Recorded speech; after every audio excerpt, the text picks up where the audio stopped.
হ্যাঁ, কি অবস্থা? সবাই কেমন আছেন? আশা করি সবাই ভালো আছেন। তো আমিও ভালো আছি।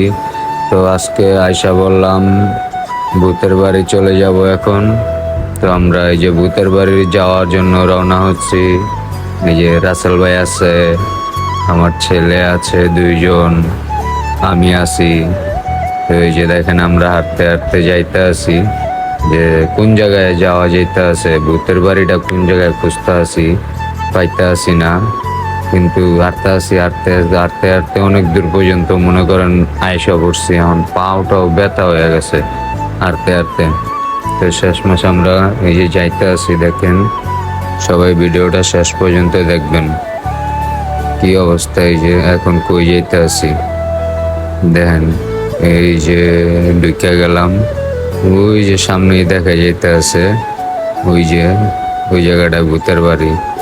রাসেল ভাই যান, আজকে তো ভূতের বাড়ি আয়া পড়ছেন।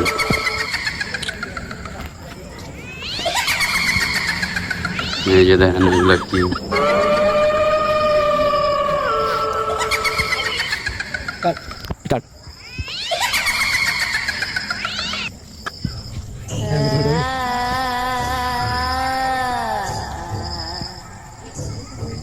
এমনিতে এই রাস্তাটা খারাপ, আবার কাছে বেরিয়ে টেরিও না যে জ্বলাবো। আমি যা দেখতে পাচ্ছি তুই কি দেখতে পাচ্ছিস?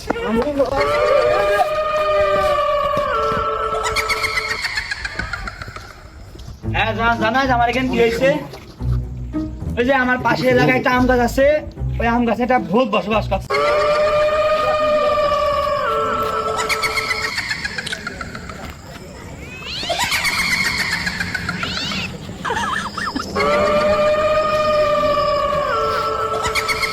আজকে আসেন আমার লগে যাই, আমি কইরা পড়ছি ভূতের বাড়ি।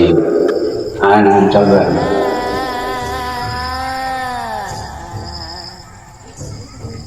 আজকালকার ভূতের বাড়িতেও মনে করেন স্বর্ণ থাকে, ওই যে দেখেন কি পরিমাণে স্বর্ণ এখানে।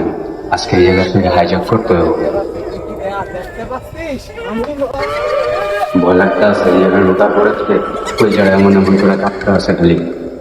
হ্যাঁ জানাস আমার এখানে কি হয়েছে? ওই যে আমার পাশের এলাকায় একটা আম গাছ আছে, ওই আম গাছে একটা ভূত বসবাস করছে।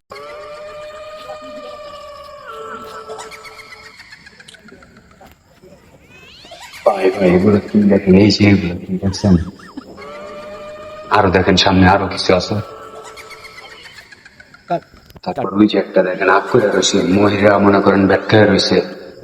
এত ভয় পাইতে আছি ভাই, আমি জীবন ওই জায়গায় নাই। এই দেখেন কি দেখছেন, মাইরা মনে করেন একটা দাঁত সব ভূত হয়ে গেছে। এখন যারা পাইবো হারিয়ে মনে করেন খাইবো। বুঝি দেখেন ওই আর একটা ভাই ভাই চালু করে আনেন, হ্যাঁ তো বাইরে জায়গা অনেক ভয় লাগতে আছে। তো ভূতের বাড়ি দেখা শেষ, এখন আইসা পড়ছি আমরা ফাঁসির মঞ্চের সামনে। দেখেন এই জায়গায় লেখা আছে, তো সবাই ভিডিওটা দেখেন। তো এই যে ফাঁসির মঞ্চ, কারা কেমনে কিভাবে ফাঁসি দিছে দেখছেন। এই যে ছুরিলেও খাড়ায় রয়েছে, আমরা দিব পেটের মধ্যে কালে। আরো কত সুন্দর সুন্দর জায়গা, এই যে দেখেন কত সুন্দর করে লাভ বানাইছে এই জায়গায়।